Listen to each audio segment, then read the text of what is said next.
Hi, I'm GM Matthew Sadler. And I'm WIM Natasha Regan. Welcome to this video, which brings you another game from TCEC 17. This time it's Komodo versus Houdini, and it's a really nice game by Komodo. The opening specified is a Queen's Indian, an A3 Queen's Indian, where black is playing a slightly less trendy line. And after this game, we wonder if the line is virtually unplayable, because Komodo does AlphaZero-style, a push of the H pawn, and gets a really good attack quite early in the opening. Then there's an attack along the H file, and white manages to exchange a pawn onto H6, leaves a pawn on H6, again AlphaZero-style, restricting black's king. This then allows white a bit later to activate its rooks and get a fairly straightforward win, it seems. Yeah, it's a really good game, and as I said, it makes this this opening variation look pretty much unplayable. So yeah, let's get into it.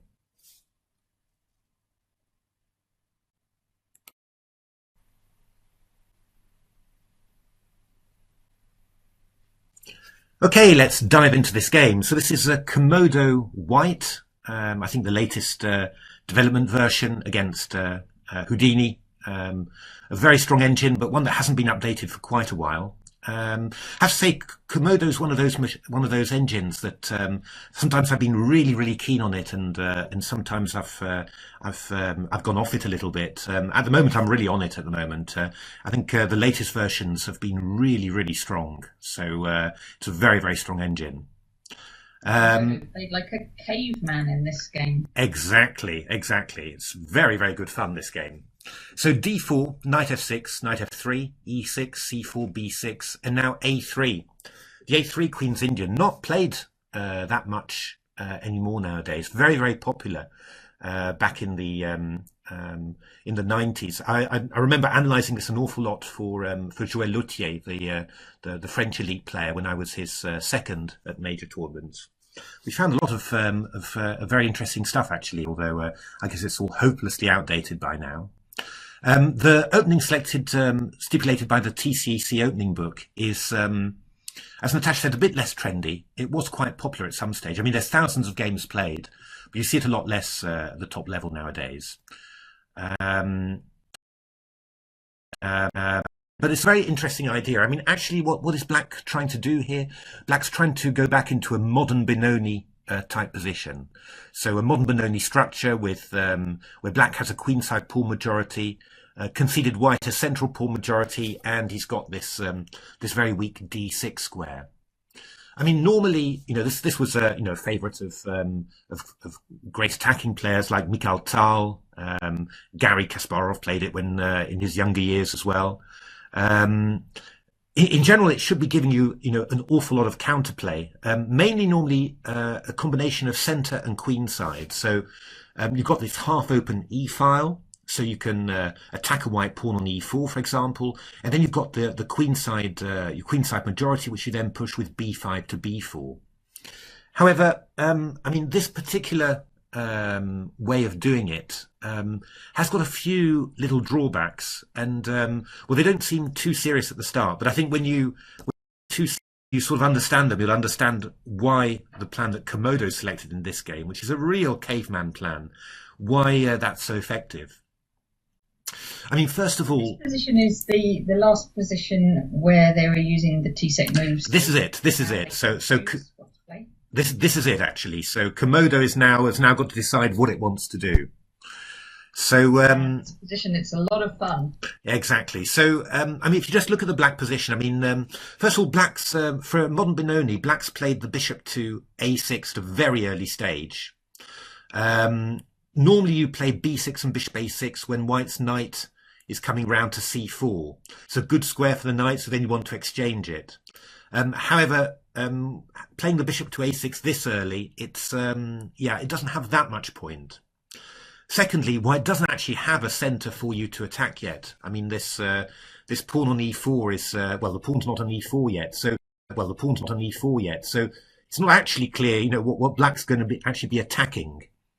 The other thing about this bishop on a6 is that it's a little bit vulnerable tactically. I mean, black's really got to castle very, very quickly, because if you play a move like d7 to d6, then there's always a little queen a4 check in the air, forking the bishop on a6 and the king on e8. You know, so really black's going to have to play to castle kingside, which is why I inadvertently played the move that Komodo played. This move h4 is so powerful because white doesn't bother developing bishops or anything like that at this stage. No, straight in there with the h pawn.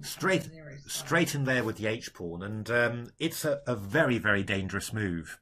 I mean, Houdini castled in the game, which is sort of reasonable, but really gave Komodo the way of demonstrating its the full scale of its plan. But even if black plays other moves, there's some big difficulties. I mean, just have a quick look at a few of them. For example, if black plays d6, then white plays h5 anyway.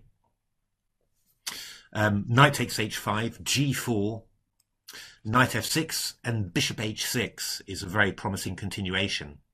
So I mean, this was played by a very strong Russian grandmaster called Sakayev, and it looks a little bit like to me like an Alekhine Chattard attack in the classical French, where you play h4, allow black to take a bishop on g5 and open up the h file, and this sort of counterplay is really, really dangerous.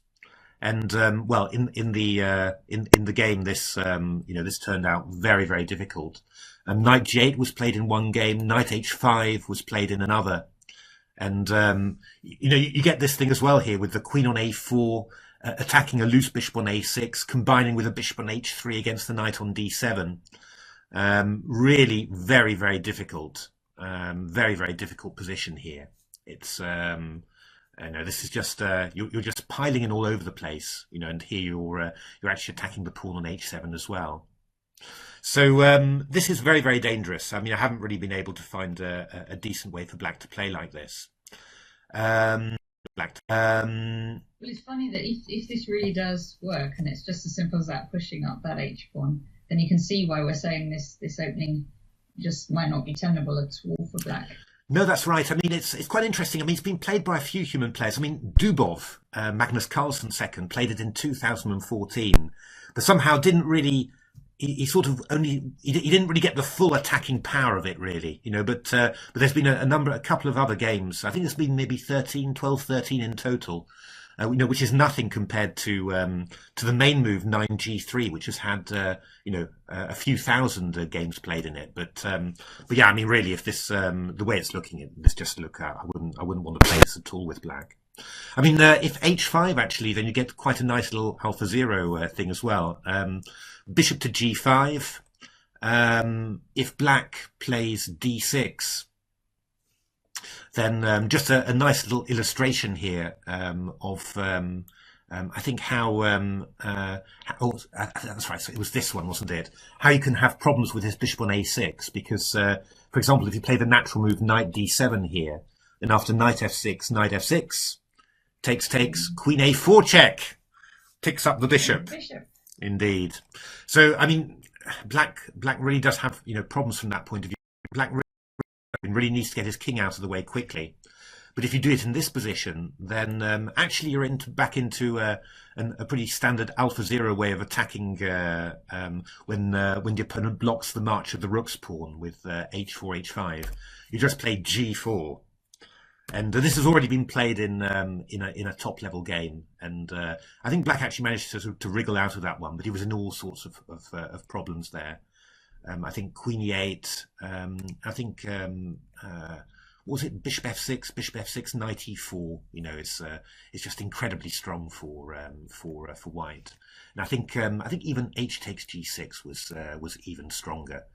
Bishop f6, fg takes and castles. And well, look at that open king. Again, we've got rid of all the pawns in front of our rooks, and they're just pointing towards the king. So it's basically all round really, really powerful. So Komodo's choice castles, well, you can understand why it's done. I mean, to be able to play d6 and not allow any of these queen a4 check tricks. But well, Komodo powers on with h5. Knight takes h5, and then not what you'd expect. I mean, normally when you play h4 to h5, you're going to take on h5 with a rook.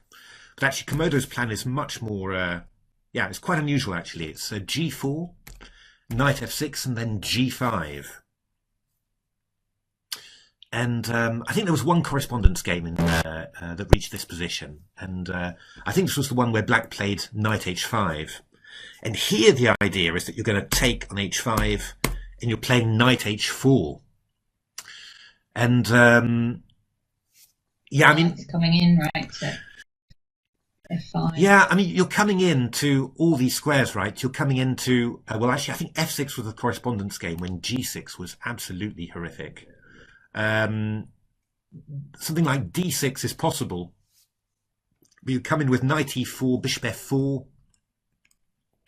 and knight d6, and then you're coming in with knight f5, and you're getting this bishop on g7. I mean, for a human, I think you just say, wow, you know, this is a really good compensation. I'm going to get the two bishops, lots of weak dark squares once I get that bishop on g7, once my knight comes to f5, and a huge center. That's lots of compensation. Actually, the engines think that this is completely winning. I mean, you know, I mean, from the human point of view, it's still a little bit of work, but I think in objective terms, it's just an absolutely massive position. And you see, of course, you know, I mean, the fact that you're having to play bishop c8, it makes you really realize, well, why on earth did I put my bishop on a6? You know, it's really doing nothing there. So, but of course, you know, you need a plan like this powerful h4, h5 maneuver to exploit it. So Houdini played, I think, probably the best move, which was knight e8. And now, yeah, an amazing move. Sometimes there's a real value to not putting pawns in the center, because when the opponent, like Black, you know, has got such a weak influence in the center, you can use the center as a transit point for your pieces. And Komodo plays the absolutely caveman queen e4 over to going straight to the h file. Over to h file. But this is powerful. This is really powerful. No subtlety here. No subtlety here. So d6. I mean, you can look at ideas like, you know, bishop takes c3, takes and move like knight g7. But actually, white just ends up going bishop b2, and then lining up on this a1 h8 diagonal. And well, I mean, we've seen enough AlphaZero games with pawn sacrifices and unchallenged bishops along the long diagonal to know that this is really, really powerful. So I think, you know, Komodo plays the most sensible move, which is d6, queen h4, attacking h7, h6, and now... Yeah, Komodo gets an AlphaZero-like pawn on h6. Exactly. And leaves it there, cramping that black king. Exactly. So I have to say, you know, that when I saw this position, I thought, well, you know, how bad can this be? You know, Black's exchanged off queens, you know, surely at least his king isn't in that much danger. But actually, this is still really, really unpleasant. I mean, I think the point is that it's a little bit inherent to, well, actually to the opening strategy that Black chose, which was, you know, give white all the centre and go for counterplay along an open file and also on the queen side. But Black's actually got a very big problem keeping its bishop on the h8, a1 diagonal. I mean, if you go to e5, I've got f4. If you go to d4, I've got e3 to attack the bishop. If you go to h8, then h7 check will force king g7. And, well, king and bishop are horrifically, well, blocked in. And if this bishop moves e7, well, we'll see what happens in the game. It just means that that white gets its bishop to the a1 h8 diagonal, which, well, is going to cause a lot of dangerous threats against the black king. Even in an ending, the black king is very unsafe. And I have to say, it's virtually unheard of that in a modern Benoni type structure, that white is the one with a powerful bishop on the a1 h7 diagonal. So just have a look at the game continued. Bishop c8, knight e4. Well, Black's got to move the bishop and got to move it off the diagonal. And then this very important move, bishop takes d7. I mean, the black knight on d7 potentially might on might get some activity, might be able to come either to e5 or to f6, just to to block the a1 h8 diagonal a bit. So you remove that piece, you give away the two bishops, but those pieces have got no scope. Bishop on d7 doesn't have anything useful to do, and the knight on e8 is a complete disaster for black. The pawn on h6 is diagonal. So much potential for white. Exactly. b3, in we go. And the key point about it is that after f6 you play bishop b2, and black is unable to play fg because of this move h7 followed by h8 check, or followed by h8 queening. So that knight on g5 is completely invulnerable. You just never get it away. And of course, if you look at what that knight is doing, covering h7, f7, looking to come into e6 at any moment. I mean, that's just horrible. That really is just horrible. And for black, it's it's a very uncertain situation. If the knight moves away from e8, then f6 is going to lack defense, which is going to open up all sorts of tactical possibilities.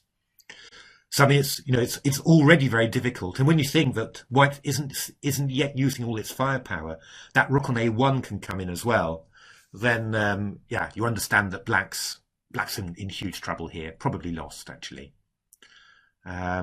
So black tries, Houdini tries to mix things up a little bit with c4. I mean, I think it's a similar sort of approach to what we see with Stockfish all the time.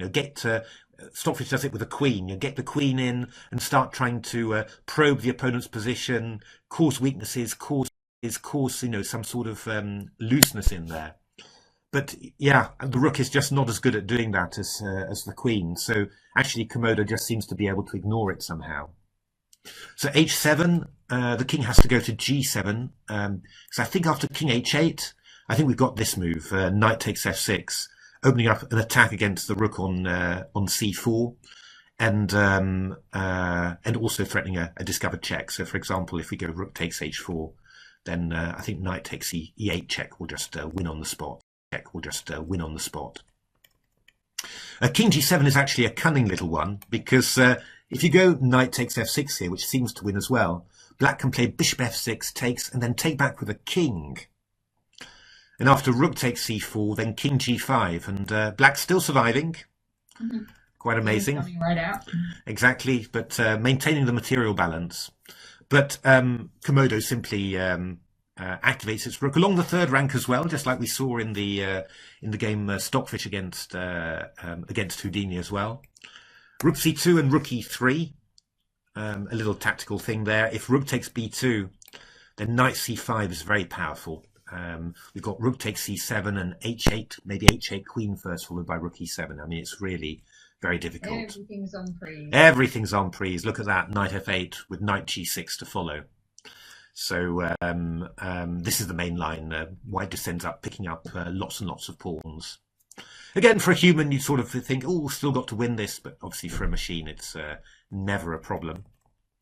So Komodo played bishop d8, getting out of that trick, and now bishop d4. And you just notice how easily the white pieces are able to just act as if that rook on c2 is doing nothing. If that was a black queen, of course, it'd be much more dangerous, but the rook just isn't anything at all.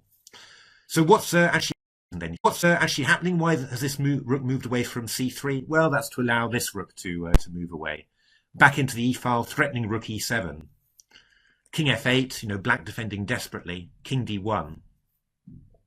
So this rook is actually getting quite short of squares. In this position, I think after rook b2, they were looking to play rook f3 and line up on the f6 square. I mean, here white's threatening e4, chasing the bishop away, and then we'll get into to f6 afterwards. So Houdini decides enough is enough. I've got to try and break things up and just exchange some material, even at the cost of some material loss. But this is actually not good enough. Black finally does manage to get rid of that pressure along the a1 h8 diagonal. But this is just too horrible. I mean, look at the black position; it's just full of holes. And that h pawn is still cramping black and keeping the rook passive. Exactly. I mean, black manages to get one of the pawns get one of the pawns, and but there's just too many holes. I mean, White's threatening to get into the 8th rank now, and then just when you think that ooh, have I managed to hold that out, then you notice that the G6 pawn is unholdable. And well, the game continued for a few more moves, but there was never any doubt there that that Komodo was going to win, and the game was stopped at this point by the TCC rules. They have rules that if both engines assess the position, I think it's above 10 pawns advantage. If they do that for about 10 consecutive moves, then the game's adjudicated as a win. And well, I think at this case it actually happened. And Black resigned.